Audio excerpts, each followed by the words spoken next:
Hello everyone, welcome back to my channel. So today I would like to share with you guys one of the stock that I think is cheap to buy right now, and it's AbbVie, ticker symbol ABBV.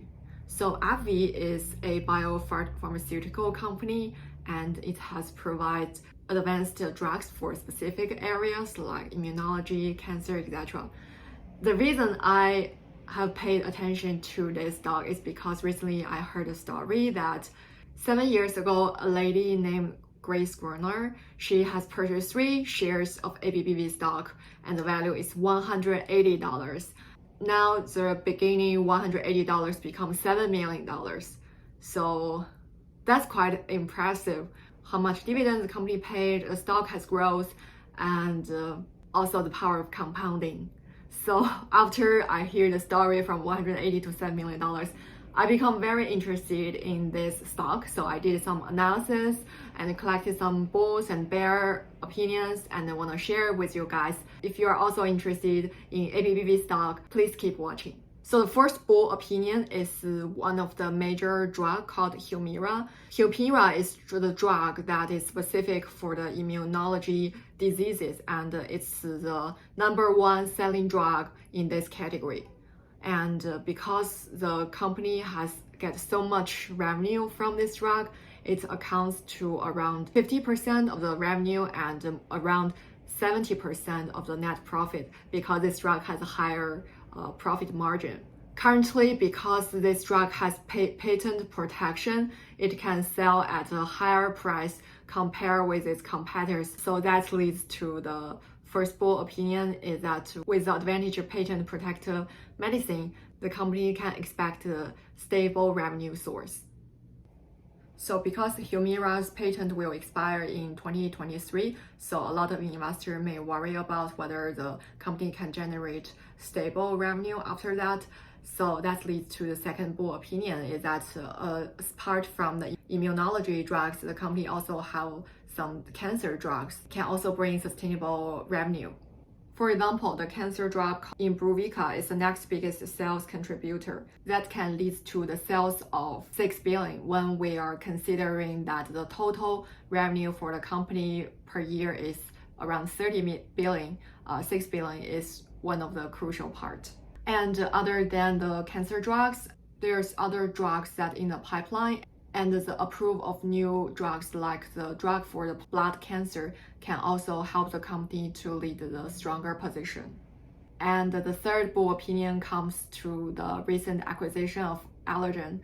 After done the research, I find it interesting because one of the top products of Allergen is Botox, and it also have produced some like surgical products like cold sculpting. So I've heard Botox is a surgical injection that a lot of celebrities like, if they want their skin to be firm or to be slimmer, they will inject it into face or into like legs, etc.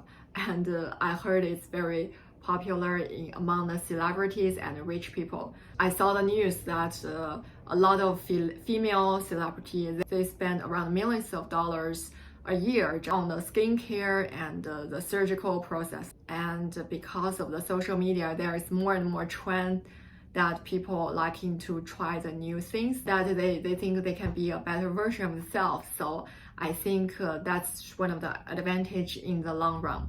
And last but not least is their dividend payout around 5.86%. It's almost 6%, which is a high dividend yield, and the payout ratio is below 50%. So that means the dividend payout will not create a burden for the company's liquidity, and the companies are very likely to continue to pay out in the next 5 years. However, there's also some bearish opinion about ABBV stock. The first one is, as mentioned, that the patent of Humira will expire in 2023. So as one of the key drug for the companies and the best-selling products for the company, that will potentially decrease the company's sales and revenues. I think that's why a lot of investors are worried about that, because the stock price is expected of the future profitability. So if in 3 years, the company fails to continuously profit from the drug because other companies, they are producing the similar drug and they are competing in the same market. So that can be one of the risks to the company. And the second bearish opinion is the company currently have a high debt, probably due to the recent acquisition of Allergen, which they paid around 70 billion. The acquisition started last year, and I think that's why they made the recent financial report not look so good. And the third bearish opinion is that the potential failure of new drugs. But I think this opinion not just necessarily applies to one company, but also implies to all the pharmaceutical companies. After we look into the bulls and bears, I'm gonna talk about my own thoughts. So currently in the market, like it's very volatile, especially there's just 1 week before the final election.